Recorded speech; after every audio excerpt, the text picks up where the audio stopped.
We're on Plan Take People MCD here, bringing to you live from Dallas, Texas. You're looking at my 110-gallon nature aquarium. I did a big trim on the aquarium. I worked from the back. I had to pull all the stem plants, all the Luigi up, and cut all the bottoms off, probably about a good 2-3 inches because it was sagging real far over, covering some of my plants, and did a little bit of I want to say damage, but stunted growth on the plants, so I trimmed those, made some more new plants out of the old plants, spread them out, took all the stigma that was on here on the bottom, down here, trimmed all that off. It was probably a good 2-3 inches. As you can see here in the sand, it actually traveled. It's covered all the sand. I like it, you know, I'm just leave it for a little bit, but I'm actually going to use a lot of that plant in my new aquascape, my 88 tank.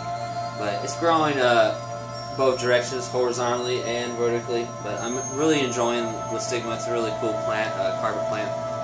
But the aquarium, you know, it turned out real well for how long it's been up, and I feel that a lot of the plants here have grown real well. I'm having a few problems, but figuring it out, you know, it's just part of learning your plants. And, you know, you think you got it down and balanced, but the more plants you have, the more you have to dose to keep, you know, feeding all these plants. But I don't max out on the EI dosing. That is what I do. I do EI dosing. I'm going to go into more depth video about how I dose, and my filtration and my lighting. A lot of you guys want to know what kind of lighting I use. I use LEDs.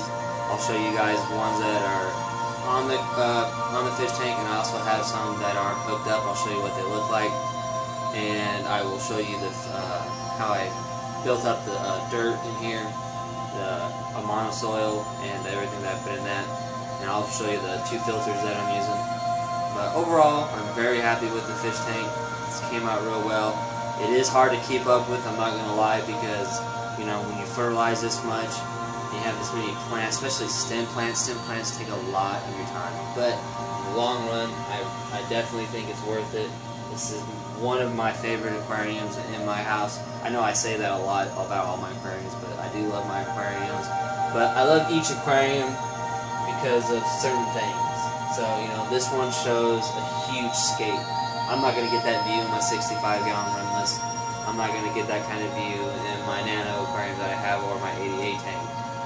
I know you're going to get different angles, different views of different tanks, and that's what's cool about having different sizes, because you get different views you don't get with other ones. Some, you know, things are meant, you can make it look real big, real small, etc., etc. We don't need to go into all that. But anyways, it's going real well. I got the moss here and the moss there. It's not going to stay. The only reason I put that moss in here is because it came first with the plant, with the Physicans moss, and it actually grew out of it. I don't know, so it probably got in there from the supplier that I bought it from.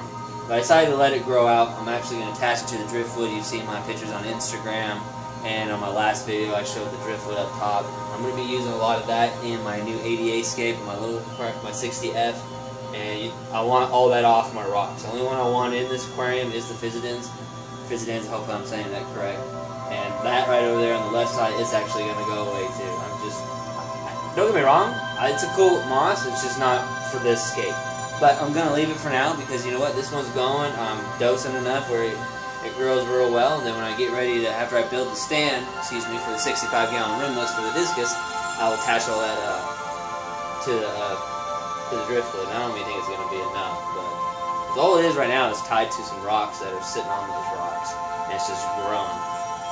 The Siamese alligators really like to eat a lot of it, clean it, and all my mono shrimp are always up there. But when I have the filter running right now, it's kind of too much flow up top, and the shrimp don't like to use it. I like to be in it that much.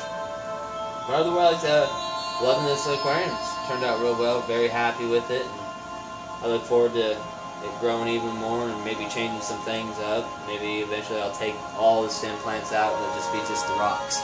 So I want to see what that looks like where I don't have a stem plant background. Or probably let the repens grow all the way to the back. It's very aggressive in this tank. It's actually, I wanted it to only go to right here, but its growth is actually pushing the stigma out. It's trying to travel over here. As you can see, it's branching out to the bottom. But otherwise, you know, this aquarium, I liked it a lot. Definitely a cool aquarium. It came out real well.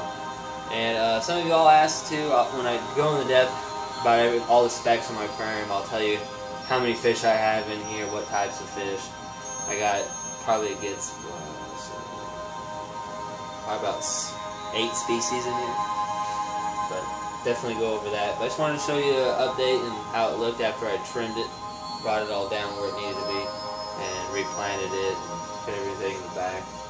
But anyways, thanks for watching this video. Hope you all like the aquarium, and see you next time on the next vid. Peace.